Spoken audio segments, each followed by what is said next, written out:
आज से मैं इस बुढ़िया का कोई काम नहीं करूँगी। रसोई में सब्जी बनाते हुए मीरा ने गुस्से में बड़बड़ाते हुए कहा। उसकी आंखों में नाराज़गी की चमक थी और हाथ सब्जी काटने में इतने तेज चल रहे थे कि मानो उस गुस्से का असर चाकू पर भी हो रहा हो। हर वक्त बक बक करती रहती है, किसी काम की कोई कदर ही नहीं है। तभी घर के दूसरे कमरे से सासू माँ सावित्री देवी की आवाज़ आई, बहू ज़रा चाय बना देना। ये सुनकर मीरा का गुस्सा और भी बढ़ गया। उसकी आंखों में नफरत की हल्की झलक थी, मानो वह इस काम को जबरन कर रही हो। परिवार में सिर्फ 3 ही लोग थे, बेटा, बहू और सासू माँ। बेटा रोहित एक बड़ी कंपनी में काम करता था और अक्सर नौकरी के सिलसिले में बाहर दौरे पर रहता था। ऐसे में घर में सिर्फ मीरा और सावित्री देवी ही रह जाती थी, लेकिन इन दोनों के बीच अक्सर अनबन रहती थी। मीरा को सासू माँ की हर छोटी बड़ी बात पर टोका टोकी पसंद नहीं थी और सासू माँ को बहू की बेपरवाही और बातों का जवाब देना। दोनों के बीच का यह तनाव बढ़ता ही जा रहा था। रोहित जानता था कि उसकी माँ और पत्नी के बीच इस तरह की नोक-झोंक होती रहती है, लेकिन वह जानबूझकर इसमें बीच में नहीं पड़ता था। उसे पता था कि दोनों उसके लिए बहुत महत्वपूर्ण हैं और वह नहीं चाहता था कि किसी की भी नाराज़गी उसके लिए समस्या बन जाए। एक दिन पहले की बात थी जब सासू माँ ने मीरा को किसी बात पर टोक दिया था। तब से मीरा नाराज़ थी और उस नाराज़गी का असर उसके हर काम में झलक रहा था। कल तो इतना उल्टा सीधा बोल रही थी और आज बड़ी मीठी मीठी बातें कर रही है। मीरा ने ताने मारते हुए कहा, आपको याद भी है कि आपने कल क्या क्या कहा था? सावित्री देवी ने कुछ पल के लिए सोचा और फिर शांत स्वर में बोली, मुझे तो याद नहीं कि मैंने कल क्या कहा था, लेकिन जो भी कहा होगा तेरे भले के लिए ही कहा होगा ना। जो कुछ भी मैं कहती हूँ तुझे अपना समझकर ही तो कहती हूँ। सब कहते हैं कि तू मेरी बहू है, पर तू मेरी बहू नहीं है, समझी? मीरा के कान खड़े हो गए। ये क्या कह रही है? ये सुनकर वह थोड़ा चौंकी, मानो सासू माँ उसे बहू मानने से भी इनकार कर रही हो। वह दरवाजे की आड़ में खड़ी होकर उनकी बातें सुनने लगी। सावित्री देवी की आवाज़ में एक अलग सी मिठास और गंभीरता थी। सच कह रही हूँ, तू मेरी बहू नहीं है, तू तो मेरी बेटी है जो मेरा इतना ख्याल रखती है। तू मेरी बहन है जो मुझसे लड़ती है, झगड़ती है।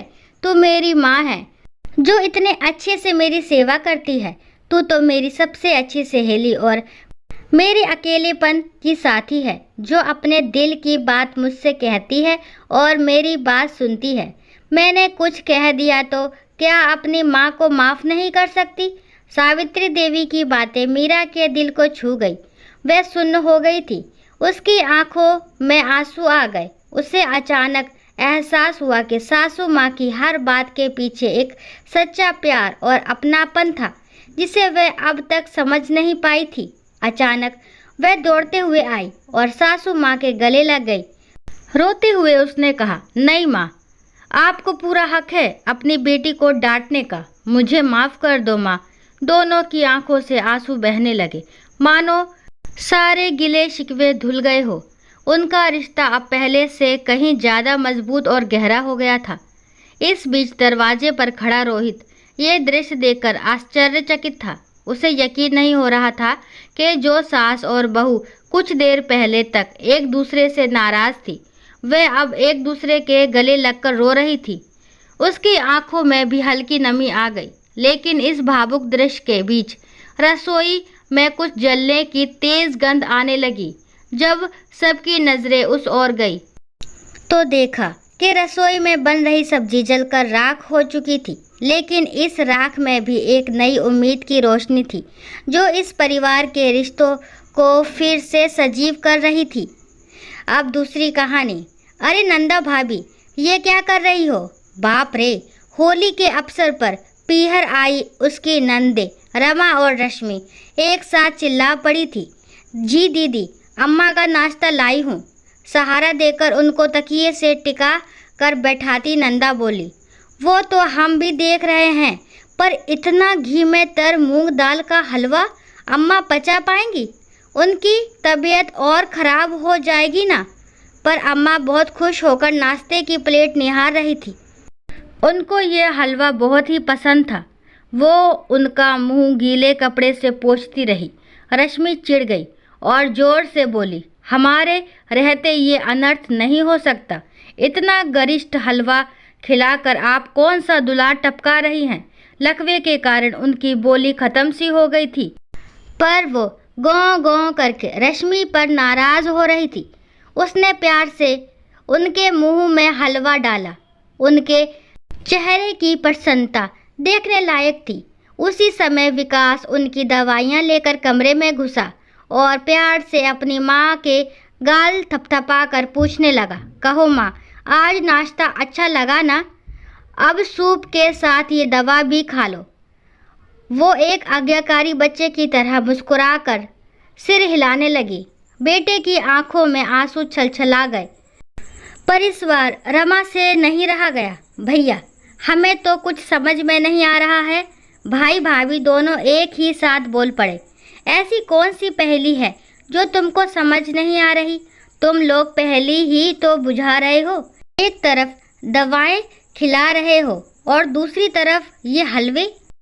कल तो भाभी ने इन्हें मटर की खस्ता भी खिलाई थी।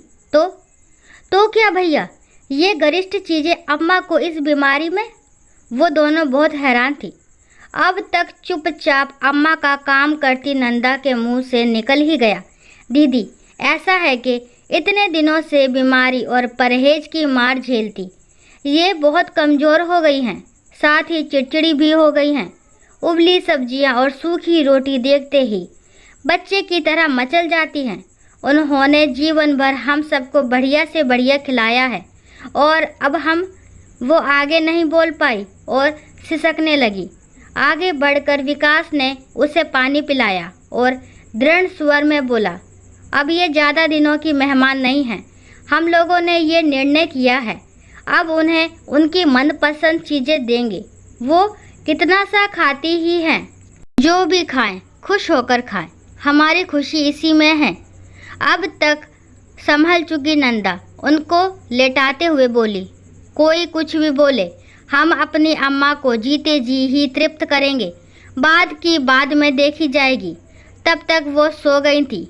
रमा और रश्मि हैरानी से उनके चेहरे पर व्याप्त सुख और संतोष की छाप देख रही थी। दोस्तों, आशा करती हूँ ये कहानी आपको ज़रूर पसंद आई होगी। अगर कहानी पसंद आती है तो प्लीज़ मेरे चैनल को लाइक, शेयर, सब्सक्राइब करना ना भूलें और प्लीज़ मेरी मेहनत को एक लाइक और एक सब्सक्राइब करना तो बिल्कुल भी ना भूलें। और इस कहानी के बारे में आपके क्या विचार हैं कमेंट बॉक्स में ज़रूर बताएं और कहानी को लास्ट तक सुनने के लिए थैंक यू। राम राम, राधे राधे।